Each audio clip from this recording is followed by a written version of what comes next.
Bonjour et bienvenue. Le sujet, le sujet peut être un pronom, un nom propre, un nom commun, un groupe de mots. Le sujet est placé dans la plupart des cas avant le verbe, sauf quelques exceptions, on les verra après. Pour connaître le sujet, je réponds à la question qui. Comme cette phrase, qui est couché sur le sable? La réponse, c'est le chameau est couché sur le sable. Maintenant, le chameau, c'est le sujet.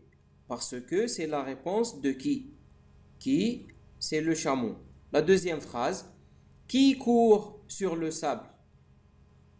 La gazelle. La gazelle court sur le sable.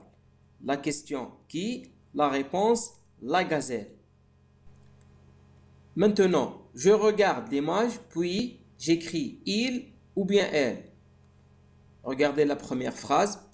Le zèbre a des rayures. Le zèbre a des rayures. Ici, nous avons la phrase a des rayures. Le zèbre est effacé de la phrase. Je remplace le zèbre par il ou bien elle. Le zèbre, le c'est masculin. Masculin. Donc, j'écris il. Le zèbre, il. Il a des rayures. Deuxième phrase. Le lion a une jolie crinière. Le lion a une jolie crinière. Donc, le lion est effacé ici. Je remplace le lion. Le lion remplace il parce que c'est masculin. Il a une jolie crinière. La troisième phrase, la girafe a un long cou. Deuxième phrase ici, a un long cou. La girafe remplace elle. Attention, la, parce que c'est féminin, remplace elle.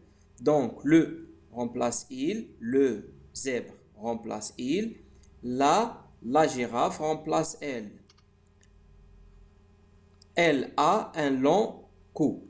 Maintenant, troisième question, je souligne le sujet de chaque phrase dans le texte. Voilà le texte. Avant de souligner le sujet, il faut compter les phrases. Combien y a-t-il de phrases dans ce texte?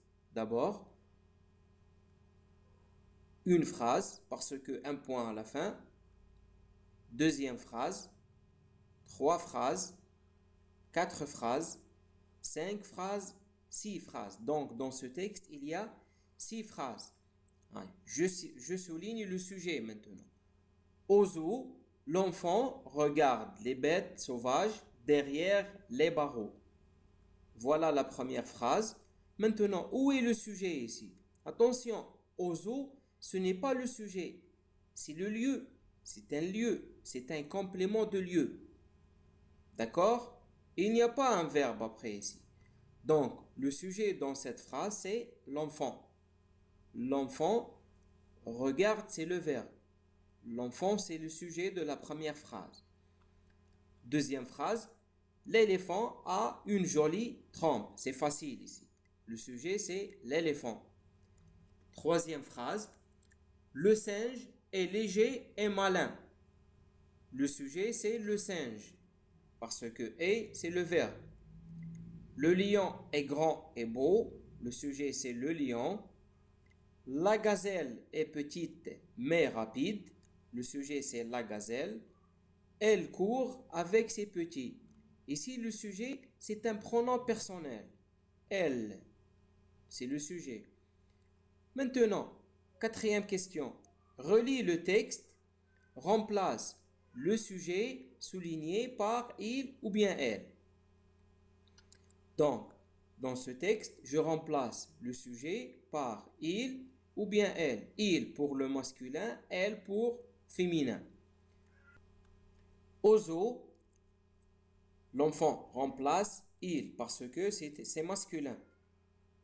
Il regarde les bêtes sauvages derrière les barreaux.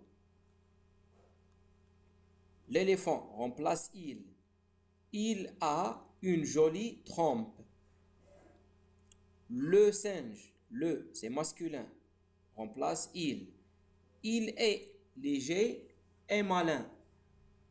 Attention, je commence la phrase par majuscule, d'accord? Ici, le pronom est donné en minuscule, mais dans la phrase, j'écris en majuscule parce que c'est au début de la phrase.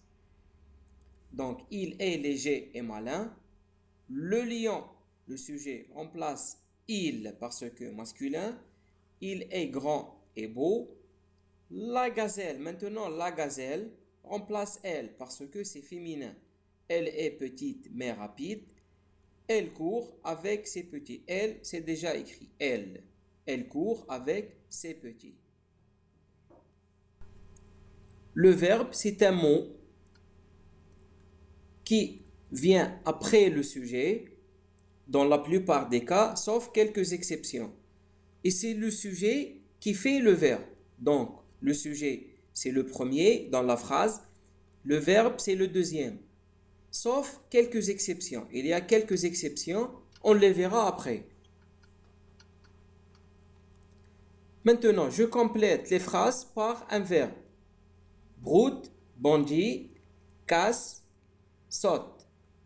Que font ces animaux? La réponse de cette question, c'est le verbe, parce que c'est une action. Que font ces animaux? C'est une action. La gazelle, sur place. Regardez l'image ici, la gazelle. Qu'est-ce qu'elle fait, la gazelle? Elle fait quoi? Elle broute, mange, bondit, casse ou bien saute. La gazelle bondit sur place. Le deuxième. Deuxième image, le cheval. Qu'est-ce qu'il fait, le cheval? La barrière. Broute, casse ou bien saute. Le cheval saute la barrière. Le chat, regardez le chat, qu'est-ce qu'il fait avec le vase? Le chat casse le vase de fleurs parce que il le pousse. Le chat casse le vase de fleurs. La dernière phrase, le lapin. Qu'est-ce qu'il fait, le lapin? Le lapin broute. Broute, mange. Broute l'herbe. Le lapin broute l'herbe. Sixième question. J'encadre les verbes conjugués et je souligne les verbes à l'infinitif. Par exemple, le chat court derrière la souris pour l'attraper. Le verbe conjugué a un sujet, il vient après le sujet. Et le verbe infinitif, il n'a pas de sujet, ou bien il vient après une préposition. Le verbe infinitif, il vient après une préposition, ou bien après un premier verbe, c'est le deuxième verbe. Le deuxième verbe ne se conjugue pas, il se met à l'infinitif. Donc je répète, le verbe conjugué vient après le sujet, donc il a un sujet. Le verbe infinitif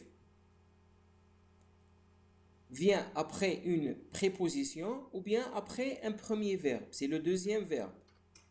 Il n'a pas de sujet. Par exemple ici, la souris arrive à grimper le mur. La souris arrive c'est un verbe conjugué parce que le sujet c'est la souris. À grimper. Grimper c'est l'infinitif premièrement parce que ER à la fin, c'est la marque de l'infinitif. Et il y a ici une préposition à. Donc le verbe, le deuxième ici c'est l'infinitif. Grimper, ER à la fin. C'est un verbe du premier groupe. Le chameau peut marcher longtemps. Le chameau, c'est le sujet. Peut, c'est le verbe conjugué, c'est le verbe pouvoir. C'est un verbe du troisième groupe. C'est un verbe irrégulier. Marcher. Marcher, c'est un verbe infinitif. Il n'y a pas de préposition ici, mais c'est le deuxième verbe. Donc, le deuxième verbe, on l'écrit toujours à l'infinitif. La troisième phrase, la gazelle court vite pour échapper au tigre. La gazelle, c'est le sujet. Court, c'est un verbe conjugué, c'est le verbe courir. Vite pour échapper. Échapper, c'est le verbe infinitif parce qu'il y a une préposition ici. Échapper, ER à la fin, c'est l'infinitif. C'est un verbe du premier groupe. Il achète un ticket pour entrer au zoo. Il, c'est le sujet, parce que le sujet peut être un pronom personnel. Il achète, c'est le verbe conjugué, acheter. Un ticket pour entrer. Entrer, c'est le verbe infinitif parce qu'il y a pour. Préposition. Après les prépositions, le verbe se met toujours infinitif. Après les prépositions, toujours le verbe à l'infinitif. Pour, sans, à, de. Septième question. Je relis le verbe conjugué à son infinitif. Par exemple, il sonne à la porte. Il sonne à la porte. Sonne, c'est le verbe. Ici, le verbe, il est conjugué parce qu'il est dans la phrase et parce qu'il a un sujet. Le sujet, c'est il. Sonne. Le verbe à l'infinitif, sonner. Sonner, ER, c'est la marque de l'infinitif. Sonner, c'est l'infinitif. Deuxième phrase, il adore le spectacle du cirque. Le verbe, c'est adore. L'infinitif, c'est adorer. Adorer, l'infinitif. Elle finit ses devoirs. Le verbe finit. L'infinitif, c'est finir. Finir. IR à la fin, parce que deuxième groupe. Elle soigne les malades. Elle, le sujet. Soigne, c'est le verbe. L'infinitif, c'est soigner. Soigner. Le chat boit du lait. Boire, c'est le verbe conjugué. Boire, c'est le verbe infinitif. La gazelle est malade. Et, c'est le verbe être. C'est très facile. La gazelle est malade. Et, c'est le verbe être. Voilà.